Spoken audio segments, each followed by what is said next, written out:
Welcome to the Free Play Arcade Podcast. It's Chris Delp being joined by not Corey Herndon. This is very weird. I'm reasonably sure that I'm not Corey Herndon. That's not to say that I won't be Corey Herndon later, but right now, pretty sure I'm not Corey. I already don't understand. So you're telling me that this is going to be a podcast featuring Corey, recorded right now, but you're not Corey. Yes. Okay. All right. So join me and Corey and figure out how Corey magically turned into both Corey Herndon and Arthur Williams before your very eyes. That is the subject of this podcast. Also, we did an Ask Us Anything on the Free Play Arcade community group. So we are asking and answering a bunch of questions from the viewers, live, recorded, presented to you on YouTube. And we reference many things, including the origins of Free Play Arcade, which you can find on this YouTube channel. So, as per usual, feel free to subscribe on YouTube or any place that you might be listening to this. It is available now. Click the bell icon because that's what Matt tells me to say. And if that changes in the future, which it no doubt will, I will keep you informed. See you guys later. Allegedly, we're live right now. Allegedly, we're on the internet right now. This is the most awful idea ever. Can we be heard? What do we even do? Well, yeah, there's a microphone. Oh, okay. And I saw the levels before, so I think it's okay. I think it's working. No one's here yet, so we can talk about what we were just talking about because the people on here don't know about it yet, although the people on YouTube might. Right. So I'm already confused. Billy Mitchell coming to Free Play Arlington this Saturday. That's true. Or pretty excited. Having already come to Free Play Arlington, depending on when you're watching this. We don't know. Yeah, there might be additional content, additional places to click on the YouTube video to go to the other videos related to Billy Mitchell. So here we go. Mike Blomgren's here. Never talked to him about anything. Awesome. Well, Mike, this is your big moment to get to ask Corey anything. This is your moment. Ray Upshaw's here. Ray Upshaw has joined. But yeah, guys, we're just here. We're trying to make some content for YouTube, and we wanted kind of like a generic type, explain what free play is type video, because we've never tackled that exact question. So we wanted to just, go live and have people ask us questions without really thinking it through, right? So, correct. Definitely without thinking it through. There's been no planning. Part is clear. Like 2 minutes ago, we posted on Free Play that we're going to do this. So we're going to see who shows up, if anyone asks any questions. But for now, we're talking about Billy Mitchell coming to Free Play this Saturday, allegedly. You seem to have some doubts. You think it's just there's a lot of things that can go wrong, yeah? Yes, that's correct. And I think he will go there unless he just sees one of our videos and he's like, absolutely not. No. But I think he will go there. Will he actually go through with playing and setting a world-class score on Donkey Kong on a real machine? I hope so. I want that to be the story and not a continued nut kicking of, well, he didn't do it and he really set the stage to do it and just didn't do it. Yeah, tune in next time as it strings along forever. All right, so Jeremy Withers asks if Free Play Fort Worth will have yacht berth harbor space type question. Will it have space for his yacht? Okay, so I believe there is a parking garage across the street. Right. Okay. Right. So parking's going to be a little weird, as is corporate standard for Free Play. Right. We only pick locations that have different parking from our last location. Right. It's really people have asked this before. How do you determine where the new Free Play is going to be? There is a man who posts on every Wednesday, Video Game Music Wednesday, named Ian Balin.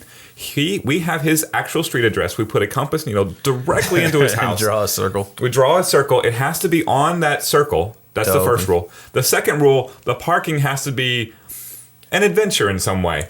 Yeah, so parking in Fort Worth is going to be pretty tough for someone who likes to park right next to the place they're going.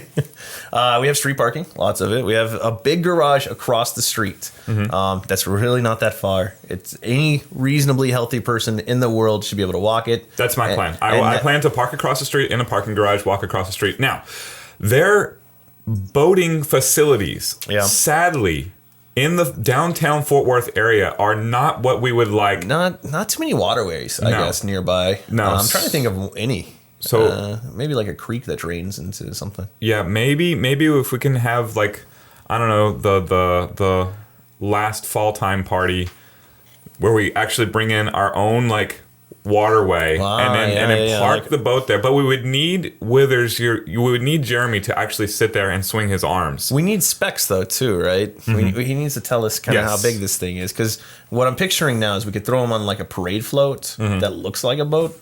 Oh, yeah. No, that's something. That's something. Keep that in mind. All right. Upshaw asks, he wants a money line on Billy Mitchell not coming. What do you think the odds are of Billy Mitchell not? How about not coming, but actually doing a Donkey Kong run? What are the odds of him doing a Donkey Kong run? Yeah, like not necessarily kill screening the Donkey Kong, but sitting down and trying for real on our stream. I would say, man, I'm that's close to pick 'em for me. Yeah, I mean, I would bet there's a decent chance. I would bet it's more. Certainly, knowing what I know right now, and I suppose it's, you know what? If it were anybody other than Billy Mitchell, I would say it's happening. It's going to depend a lot, I guess, on how the day before goes too, right? I mean, based on what we know, we don't really know Billy Mitchell. We only know him from the narrative that exists about him, from the videos and from everything that we watched. Right, and as far as meeting him, I've only met him one time. That was in Austin. That was about 2.5 years ago, before the latest, group of controversies happened. Right. So I don't know. I don't know. I would in my mind it's about 50-50, but I'm a bit of a pessimistic person, so it's probably a little better than that, to be honest with you. Knowing what I know right now, I would say it's like 80-85%. Okay. But I feel like there's a lot of things that perhaps you're baking in that I'm just being overly optimistic about. Right, I'm generally pessimistic, as I'm always the one setting up stuff and preparing for contingencies as they explode on us. So somewhere in there, somewhere between 85 and 50, I think is probably your safe bet. Yeah, but based on everything we know right now, he's supposed to be there after. He's supposed to be at Free Play Arlington after the Retropalooza, at the after party for Retropalooza. Correct. And do a run during the party. Yes, that is the plan. Wow. That's the plan, and we're going to try. I mean, we'll try and do everything we can, whether it's stream it and... I don't. The exact logistics right now are in the air, because honestly, we had our own plans altered quite a bit, and I don't know. What was it, about an hour and a half ago? Because Yeah. It seems like every 15 or 20 minutes we get a phone call or a message that says, all right, this is what we're trying to do now. And we've just been kind of going with the flow, because it sounds like it's going to be an interesting experience one way or another. Well, yeah. We know he wants to play Pac-Man and he wants to play Donkey Kong, and he would like those to be legitimate arcade machines. And there's one place in the DFW area where you can go for that and actually trust that it's the case. Right. So we've been contacted, and we've been down this road quite a ways down the road, and we've lined up commentators and we've lined up a broadcast, but the parameters keep changing, and each time you change that, where's it going to be, when's it going to be, then we have to check with the commentators again, and we just don't know ultimately like how it exactly works out, but we are confident that it will work out. Someone ask us some more terrible questions. Well, so Ricky, I'm looking at you. So one of the questions that I know we've now had on YouTube that we haven't answered yet are, and now we actually have a real answer, is where can you buy a hoodie? Where can you buy one of those sweet hoodies that you're wearing right now? That's the website for sure, but I don't know the URL for the website. freeplaymerch.com. Yes.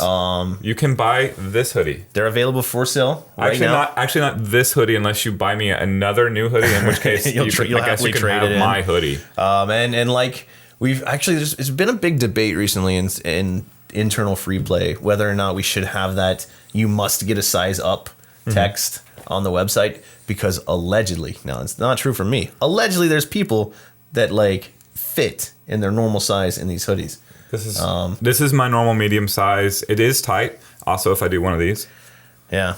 But that's typical for me, because I am long, but also kind of thinnish. So yeah, freeplaymerch.com has, I think, like 6 or 7 items for sale right now, including some backstock stuff, and including the hoodie, which is by far the best seller so far. Please stop trying to kill me over the hoodie. You can buy it online. Yeah, and we're hoping, we'll see how the sales go. We're hoping to get to be able to buy the hoodies in such bulk that we could get the price down another few bucks. But hoodies are just kind of expensive, so that's where we're at right now. Again, guys, not well planned out. Haven't really thought this through. So as following up to my original post, Chad says, congratulations on the promotion to CEO Corey Herndon. Oh yeah, yeah. So there's an in joke that's been happening between me and Corey Herndon, who is not Corey Hayden, who was the bartender at Free Play Richardson for, he worked there a year. Yeah, somehow we ended up hiring someone with the name Corey H. Corey H. It's spelled the same way, Corey, and then his last name is Herndon, so it's Yeah. Corey H. It actually made for some really, really awkward everything. Yes. Plenty of people. I mean, he was getting text messages probably once a week or twice a week from people thinking that they were talking to me. Yeah, and I immediately ran with the bit, as I will do whenever he competed in Tuesday Night Fights. I would not put his actual name. I would just put the owner or the CEO. Right. That would be his fighting name, whether he wanted it or not. And he has since gone to pick up his doctorate, his master's degree in Austin. I think he's working on his PhD right now at UT Austin. Yeah, so he's smarter than I, and he's moved to Austin to go to UT Austin. But that has not stopped me from hitting him with a deluge of messages that are really, really ridiculously fake about, whether it's Free Play opening up in, some far west Texas location, just remote locations, Guadalajara. And he'll always fire back with something interesting. So anytime I have to publicly post to Corey, but he already knows about this Corey, then I will always post to Herndon and watch what he does, which is always entertaining to me and me alone. So there's that. Well, I saw y'all turned up. He turned up at one of the Austin things that you went and did, yeah? Yeah, we went to the... I saw that photo and I was like, I don't even know what's happening anymore. Yeah, so he went off to Austin. So when we all went out there to play Super Turbo, actually Arcade UFO had a tournament and invited us all out. We went to that place, about, 6, 7 of us, and he met us there. He had picked up Super Turbo while he was working at Free Play, as so many of us do. So we wanted to give it a try. He did great. Jeremy followed up, wanted to know kind of the handicap plans, fighting game plans for Fort Worth and potentially even Dallas. Mm-hmm. So right now Fort Worth's going to have, I think, 2 or 3 verses at Open. Mm-hmm. We recently have started sourcing them again. I never thought we'd buy anymore. But parts aren't exactly easy to come by. Right. And sometimes the easiest way to get parts for Versus City is just to buy a bulk Versus City lot from Hong Kong, like sight unseen, or from Tokyo, and just see what shows up and work with that. So 2 or 3 is the plan at Open, as we play with that space and kind of learn what we can actually take. Because, of course, we never thought we'd have a single Versus at Richardson, and now there's 3. Right, and so there's 4 at Arlington, and yeah, we're continuing to acquire more, so... And of course, the hardcore fighting game fans will know that I've got 2 Primal Rages I got to get out somewhere, so that'll really please some people, I'm sure. Do we have Primal Rage in the Versus City? That's the question that nobody wants answered. That's what we need to do. And then Dallas... So Dallas is big. That location is huge, and the current plans, call for more than ever. I would bet if I had to put it right now, I'd bet it opens with 4 verses, and potentially expands from there based on learning about how to use the space. Because it really is a weird thing. Because as we're in the space longer, we're able to find little nooks and crannies and find different game arrangements that work better. Like in Denton, how it opened up, and it opened with the most obvious game lineup kind of setup ever, with that line down the middle. And about 8-9 months in, they realized, wait, if we spaced it slightly different, not only would we get more games, it would feel more spacious. And it's been kind of a running joke at Denton, right, that we somehow keep finding more and more space to put stuff out. I really like the Denton arrangement right now. Yeah. Like the way that they rearranged that room. They don't have a lot of space. They do not. All right, Beltran wants to know when you're going to grow your hair back out. It's a lot to take care of. The truth. Okay, so behind the scenes, truth is my widow's peak, right? I can hide it a little bit with my faux hawk, so that's why that happens. And then for the actually taking it long, you gotta take so much care of that. You gotta wash the hair. It's suddenly the shower is an hour-long shower, and then the moment you get out, it just goes whoosh, like that. And everybody's like, Chris, why don't you brush your hair ever? And I'm like, I literally just spent 90 minutes, which makes me appreciate every woman out there with long hair, because I'm sure that they're going through the same thing. I don't know how they make it all magically stay in place the entire day.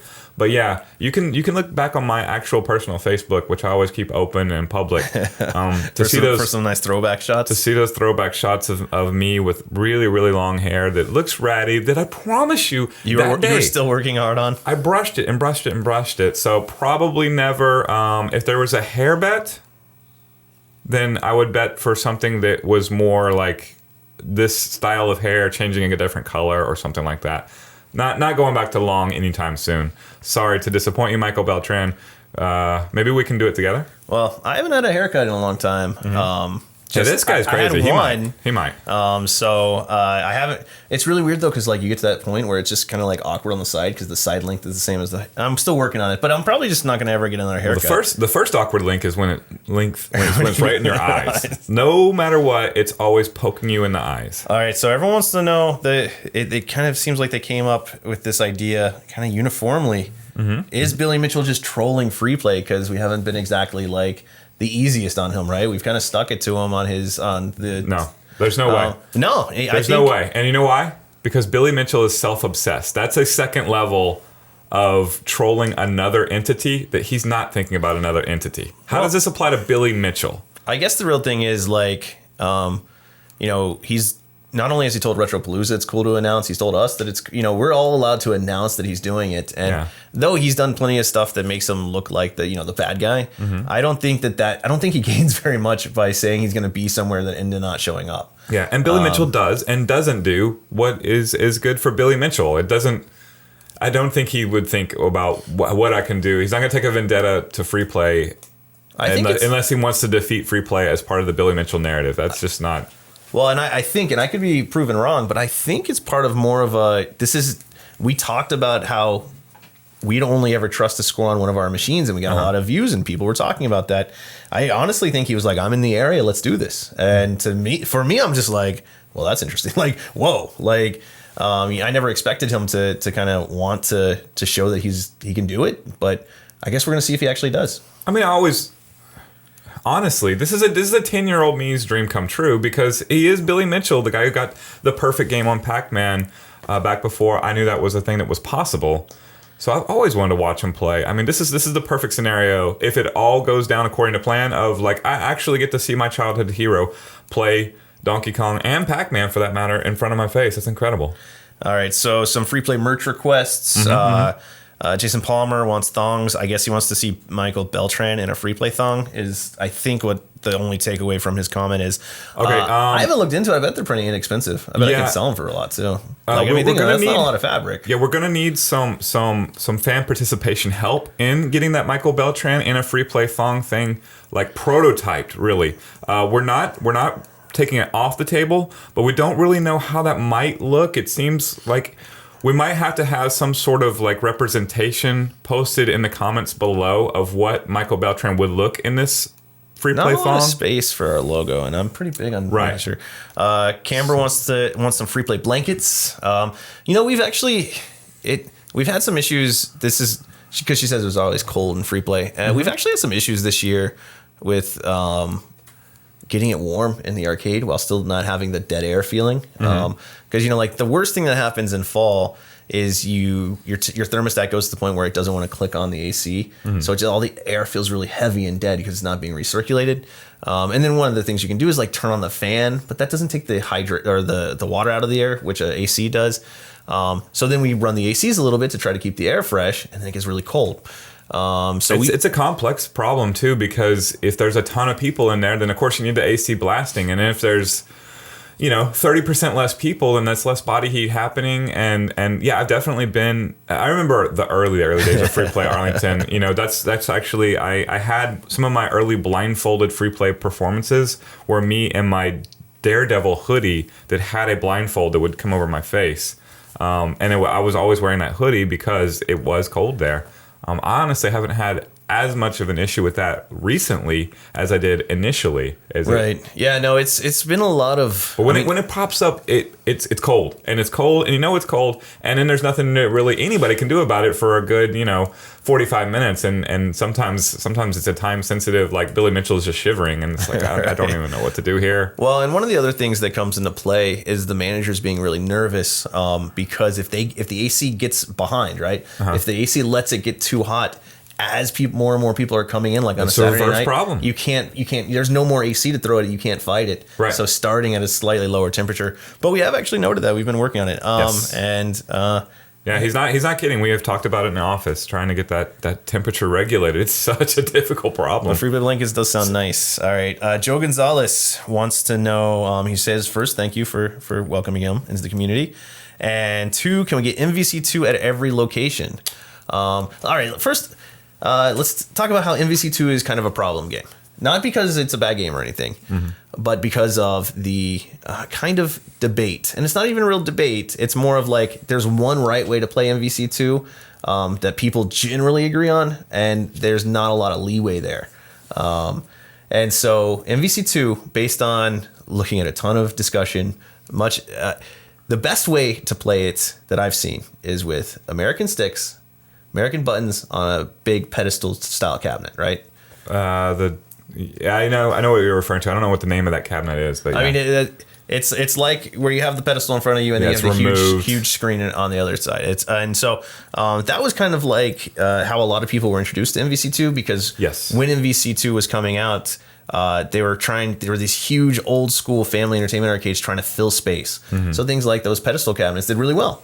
Right. And so a lot of people saw that.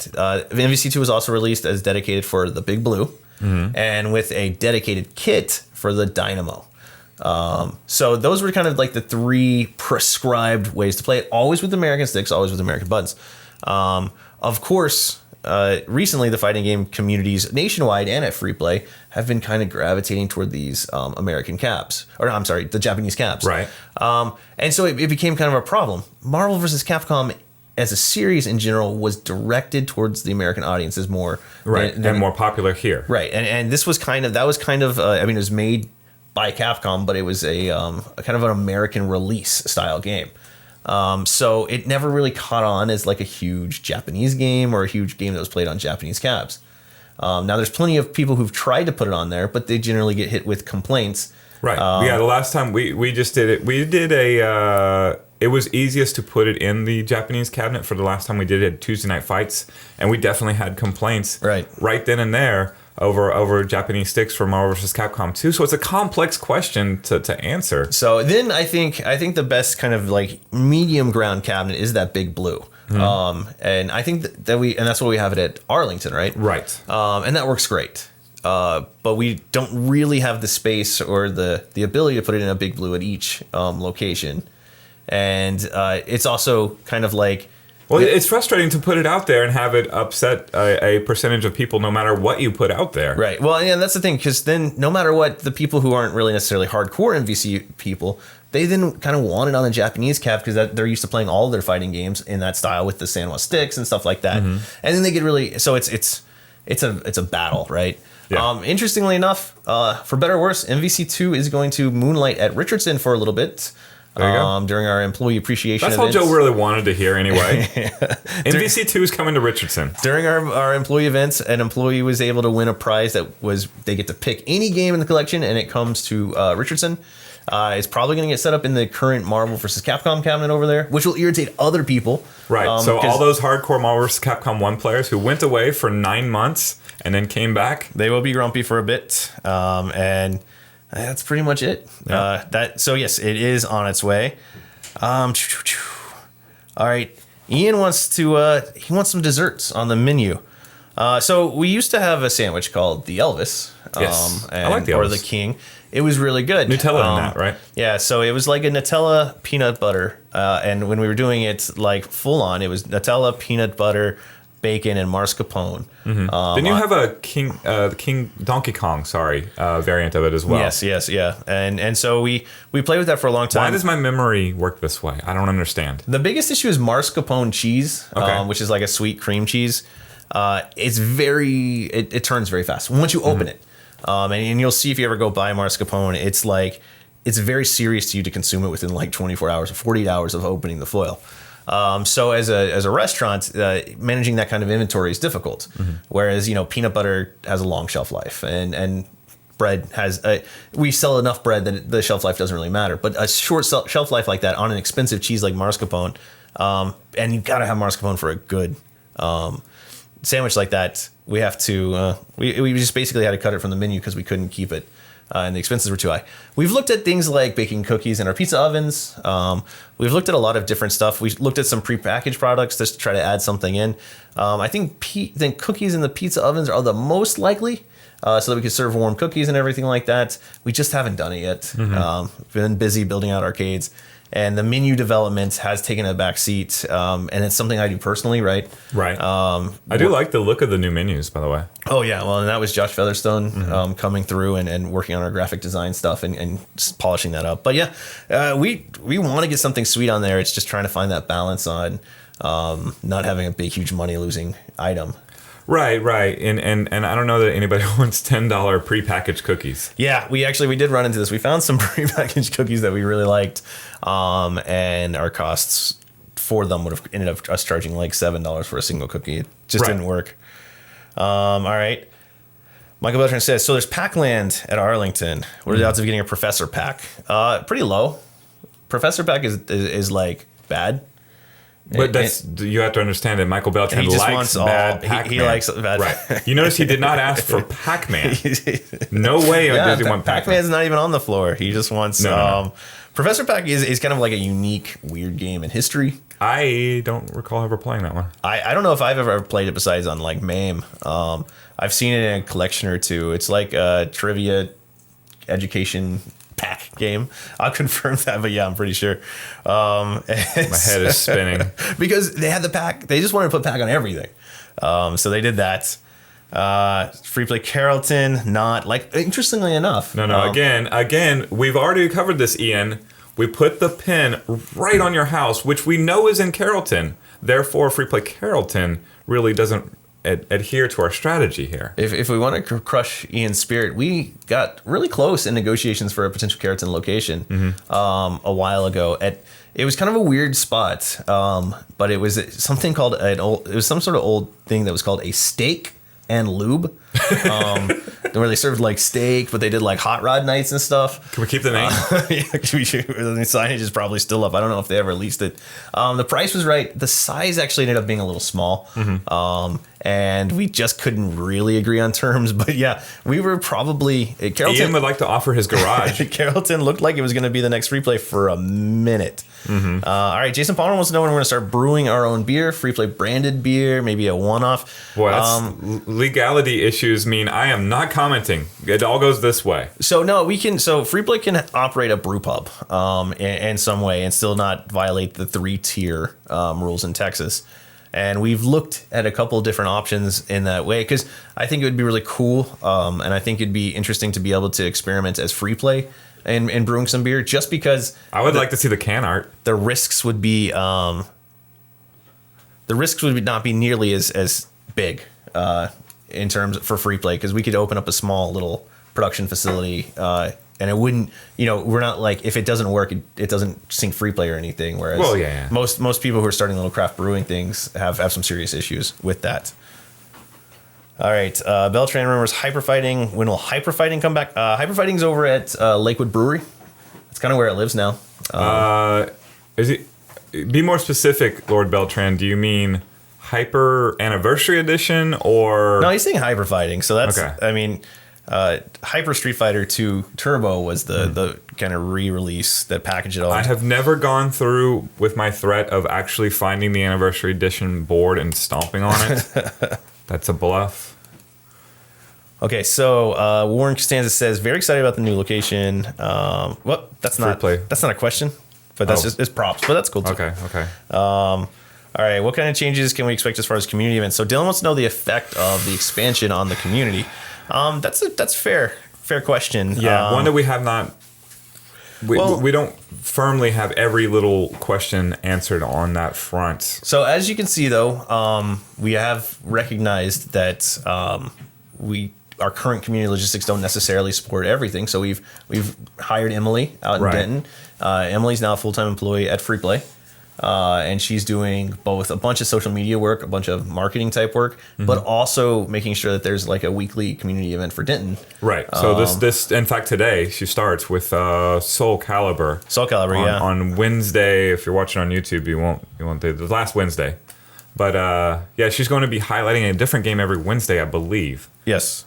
So that'll be something for Denton normally, but that doesn't really solve the question for Fort Worth. I think for Tuesday night fights, we're going to be going east side, west side. Like I got that idea. It may have been from Dylan himself, and it sounds plausible enough to hit the west side, and it's Arlington and Fort Worth, and then back to the east side, which is Richardson and Dallas in 2020. So well, and for the Halloween parties, my idea right now.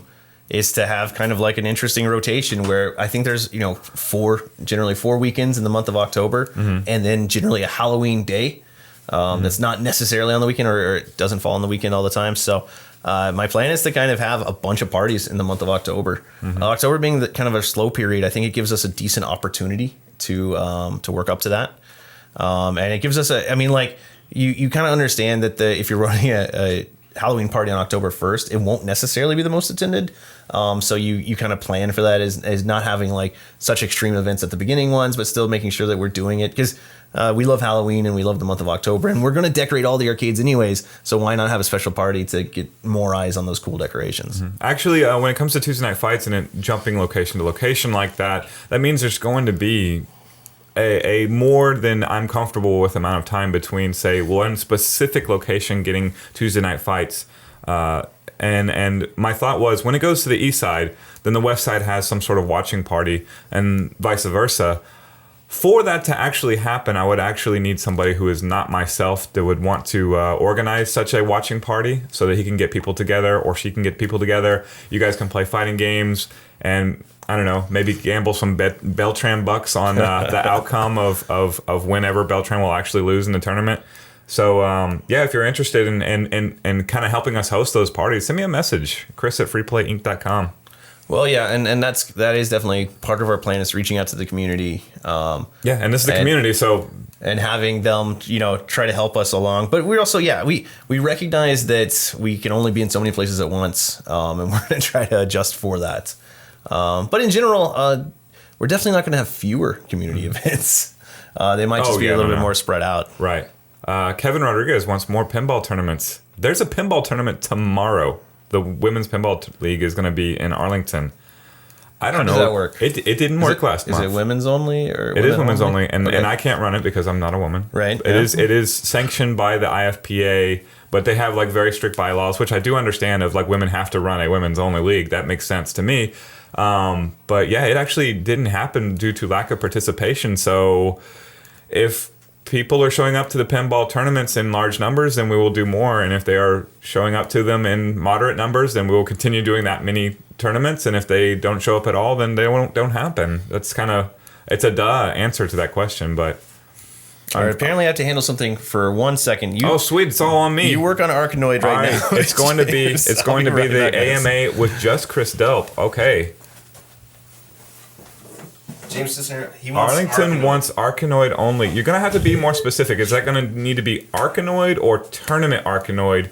You give me the answer to that, and we'll work on that from there. Actually, I don't know which one of those two I prefer more either. I am a big Arkanoid fan. I believe I at least for some time had a Arkanoid record out there for Tournament Arkanoid.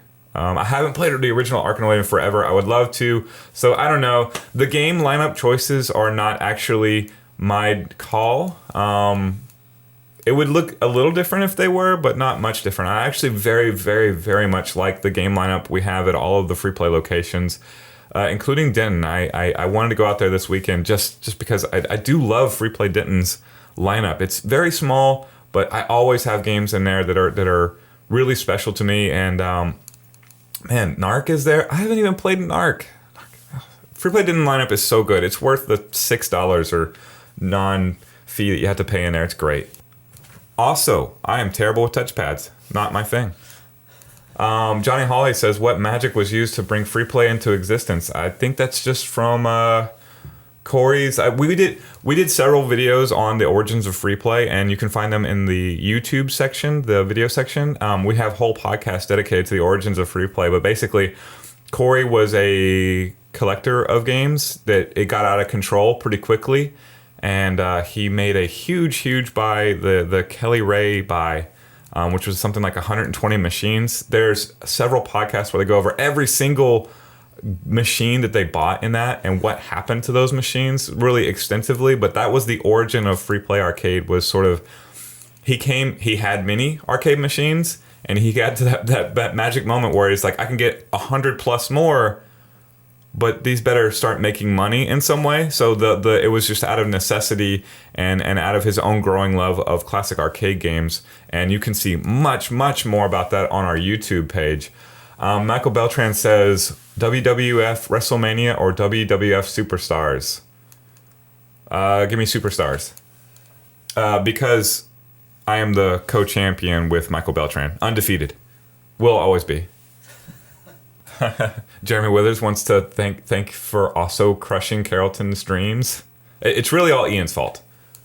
It's all of our planned strategy to build around Ian. If you have Ian move, then maybe we can like reorient where the compass is, and then Carrollton can be in the circle. But it follows around Ian at all times. So wherever Ian is, that is the official strategy. Question from Sonic Matt there. Thank you. Please shoot it to me from off stream. Absolutely. Sonic Matt wants to know if Street Fighter. Hold on. I don't know if it's 2 or 4. If Street Fighter 4 will make it to Fort Worth. Will Street Fighter 4 make it to Fort Worth? I don't make the decisions on that, although I would not be surprised by that. I know we have another Street Fighter 4 in the free play warehouse Ecosphere, because that Street Fighter 4 machine appeared at Acon, the anime festival this summer. So we have another one out there. It's very hard to source original arcade. I believe it's non-Nessica Ultra Street Fighter 4s. That might be the one of the hardest games to get. And also, I feel really bad about Ultra Street Fighter 4 players, or just Street Fighter 4 players in general. And Arthur, who is not here right now, can go into that in much greater detail. But they're in a bad situation where the best way to play it is on a console that doesn't exist anymore, that's not supported anymore. The old arcades were on Nessica, so it's not like you can go back to arcades except in very limited ways. There just isn't a really tight and uniform way to play Street Fighter 4 that makes sense for a competitive scene. So they're in a bad situation. The best place that you can possibly play it right now is honestly free play Richardson and the setup that they have on the 2 non-Nessica setups that Arthur has extensively tested for lag, input lag, and visual lag to make sure that it is exactly as it is supposed to be. That is super hard to do. Like Super Turbo, 30th anniversary is just a stopgap. Like it's not arcade perfect, despite what they promised in the videos. The arcade is the only way to really do it, but the arcade is easier to obtain Super Turbos than it is Street Fighter 4 because of the Nessica situation, having to go online to register everything. It's a bizarre design decision. I am disappointed by how modern arcades have gone that way of requiring, and modern games in general have had this problem as well of requiring some sort of online connection. It's not going to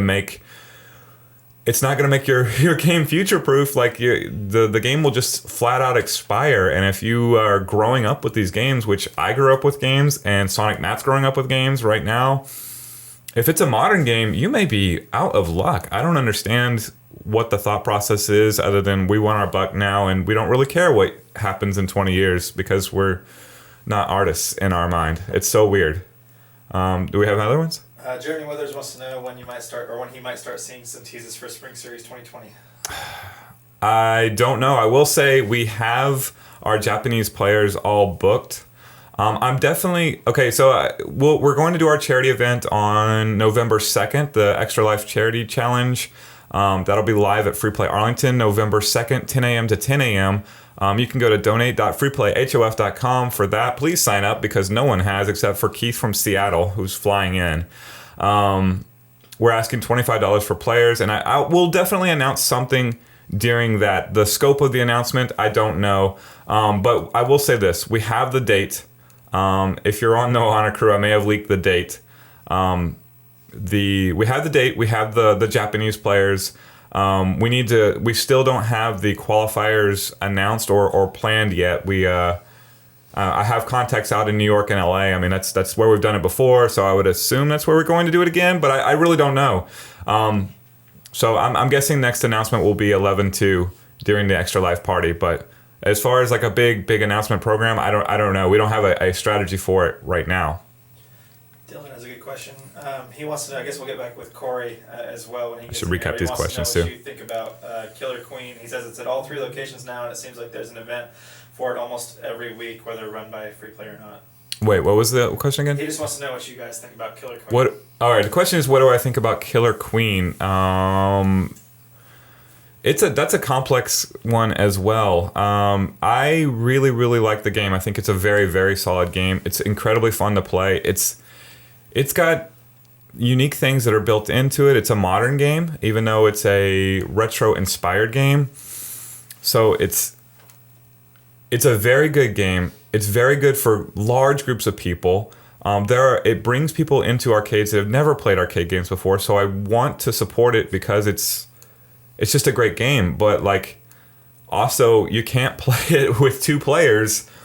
So that leaves its own challenges. There's a critical mass that we need to reach in the free play like community area to where the game is just being played continually to where we can keep doing this thing. Wow, you mentioned Street Fighter 4 and Arthur just like pops up out of nowhere. He's been gone out of the city this whole time, and yeah, I see him in the background. Very distracting. Yeah, I love Killer Queen a lot. I would like to keep supporting it. I want to keep having events for it. I don't know what the future looks like exactly because like it just depends on participation. I know we had the Derby Devils out on Monday and there were 30 plus players. They love it. Wow, we actually have Arthur joining our AMA. So now we changed the parameters for this Corey Herndon live post. Arthur, we have a live logged in computer to Corey's Facebook. And whatever we type in here, Corey says, just so you know. We could cause some havoc. We can cause some havoc. All right. But also Arthur is joining us on our AMA. But yeah, they asked our thoughts on Killer Queen. So I love the game. I want to keep supporting it. I don't know exactly what it looks like in 6 months. I think we'll continue to do kind of regional style tournaments like we had them. We've done 2 $500 tournaments. I like the way that works out. I like the way that you have a prize on that level and get people an invitational where people come from all over the country. That seems to be working out well. As far as like weekly or monthly or all the different things, I very much like working with the Dallas Derby Devils. I want to keep working with them as much as they're willing to come out and do it together with us. So that's a thing ongoing as long as they want. But every day, I don't know. From my perspective, right now, I'm really liking what we're doing. Mm-hmm. We have the monthly Derby Devils event. We have a monthly Bring Your Own Team. We have a pair of more casual mixer type tournaments. Yeah. Where we will attempt to make the teams ourselves. So, people play with not the same people every time. And beyond that, people are playing it all the time. Like, we just put one in Denton, and I've seen a bunch of photos about how people are waiting to play the next group. And Denton has massive potential. I think so too. I went to UNT for a while, and while I was studying there, it was, if there was an arcade with a game like that, I would have been there all the time. And it's kind of funny, the Free Play Denton is about 3 blocks from where I used to live, which is kind of weird how that works out. This is what I want to say about Killer Queen. I want to play Killer Queen. Like right now, I would love to end this podcast and go to Free Play Richardson and play a 10-player game of Killer Queen. So if you love Killer Queen, let me know. Like we'll put our network, we'll put ourselves together and we'll play. And if you have a problem with this person or that person play Killer Queen, then we'll come at our own time. It doesn't matter. Like as long as we get people playing Killer Queen, we can continue to support it and have fun events. So yeah, if that's your jam, let me know. I'll just put you in the right groups and we'll build from there. And then the win doesn't even matter. So Josh Withers had a question about DDR at Free Play. I believe we have some DDR plans in the future, which I am somewhat against because I feel like that game in a place serving alcohol is lawsuits waiting to happen. But I'm not the lawyer, so Right. Oh my goodness. Get the buckets ready. It's planned to be a launch title for Dallas, for Free Play Dallas. And I know we have DDRs. Like that's not the problem. 2 of them as of recently. We picked up a second, and there might be a third. I've heard rumors to its existence, but it's neither been confirmed nor denied. Yeah, but like it's tough with rhythm games specifically because like I don't even go back to the corner in Free Play Richardson. You might as well have pulled the Pal Hour. I haven't been back since they added the rhythm game out there, and it's really popular. But you know the arcade music is part of that free play experience, and it's part of the arcade. So it's a complex question without a good answer. I know we were going to have DDR at some point in the future in a free play. What it looks like is curious to me right now. But Free Play Dallas has more coherent plans about DDR that makes sense. So you might have to be waiting. And other rhythm games. Yes. Yeah. So you might have to wait on that. Free Play Dallas has a plan for rhythm games, but the reason you haven't seen them is because of the clash with the 80s theme that we have. Exactly. And I love the 80s theme. And if you have a Beat Mania next to a Drum Mania next to a couple of dancing games, then suddenly all you can hear are 5 different conflicting musics at the same time in a quarter of the arcade. And it's like, well, this doesn't make any sense. This isn't enjoyable. But if we can isolate it, which I believe is more or less our idea at the moment, then good things will happen. Right. So there you go. That's as good as I can get you on DDR. Do you have other questions, Matt? This might be somewhat controversial. We can also swirl back around to Street Fighter 4 since we actually have Arthur here, and I'm not being like, well, just ask Arthur.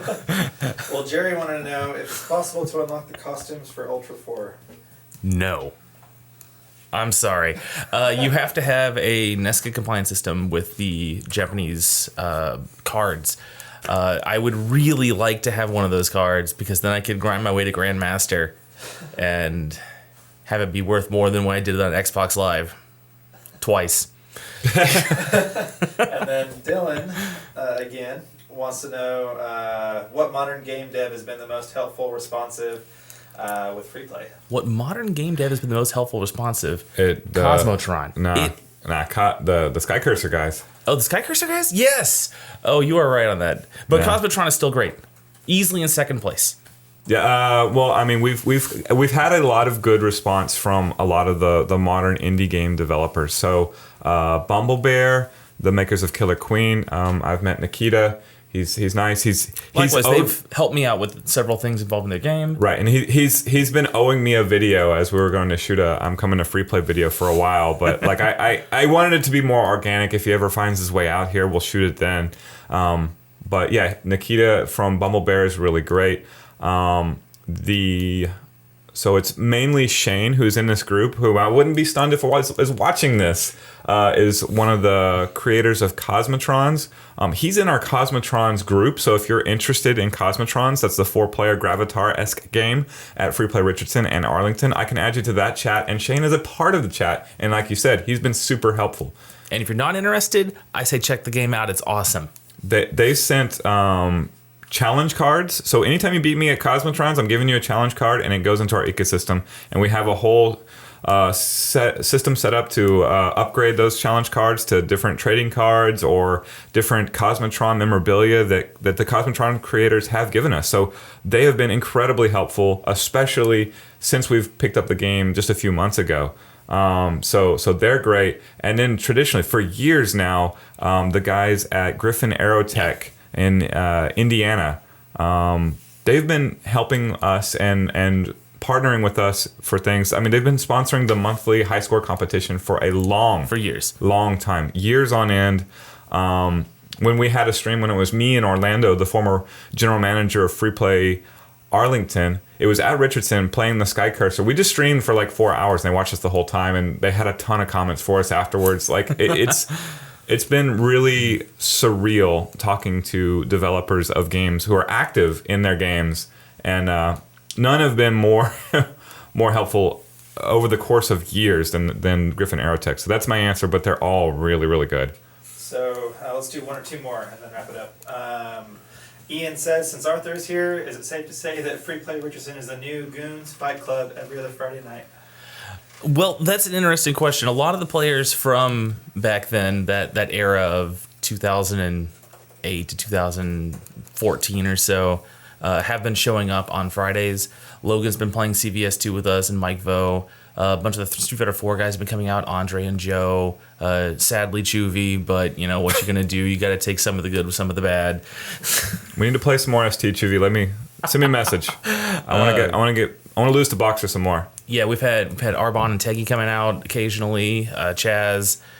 A lot of the Marvel players have spoken with, and some of them have come out. I believe a couple of them are coming out to play JoJo's tonight, actually, which is pretty neat. But you can easily make the comparison between Goons and Free Play Arcade. So I would say it's definitely not a bad substitute. Awesome. I can't get Chop out of the house, though. More arcade hardware. That's definitely true. No job. No job. But he wouldn't leave his room at Goons anyway, and you had to be on like the super selective guest list to get in there to play a set. So take that however you want it. All right, I think this is a good last question to end on. Mike Blomgren wants to know which modern arcade game is king or is a must-have for a new arcade. He lists Killer Queen, 4-player Pac-Man, Cosmotrons, Crossbeats, or the new Pong. Wait, sorry. What was? So which modern arcade game is king and a must-have? Like What modern arcade game is king? And he lists Killer Queen, Cosmotrons. What was it? Pong and Pac-Man 4-player and Crossbeats Rev. It's not Crossbeats Rev. I like all of those games. Mm-hmm. I've played the least of Crossbeats Revs out of all of them. If I had to pick one that would just have the most universal appeal, I'd probably pick Pac-Man. But if not that, then Killer Queen, I think. Yeah, I like more joysticks, and that's what Killer Queen gives you. So you have 10 potential players. That game has community baked into it. You have to have teams of 5, and I created this group that we're streaming on, the Free Play Arcade community group. That always will be paramount to me. And team tournaments are the most fun. It's just baked into the game. So I think that's the game, but also we might have a situation. Like if you're just talking Dallas, you're crazy if you put out a Killer Queen because, you know, there's 6 of them out there now. It's insane how much Killer Queen is in that DFW. It's by far Killer Queen. By far the most in the nation is right here in the DFW area. So, you know, maybe not so much here, but I do love all those games, and I've particularly grown to love Cosmotrons. Did you say we're closing it down there? I think so. Well, thank you for joining us. This has been Chris Delp and my partner, the owner and CEO, Corey Herndon. I'm not... Hayden. Okay. Oh, all right. So this is Corey Hayden. He's the CEO. I'm Chris Delp. I work at Free Play Denton, and we have been happy to do this Ask Me Anything, and hopefully we won't have to be so desperate as to do it again, because this is crazy. I don't know. I thought it was a lot of fun for the 3 or so minutes that I was here. I love you all. We'll see you later. Thanks for tuning in. Don't forget to like, subscribe, and obey.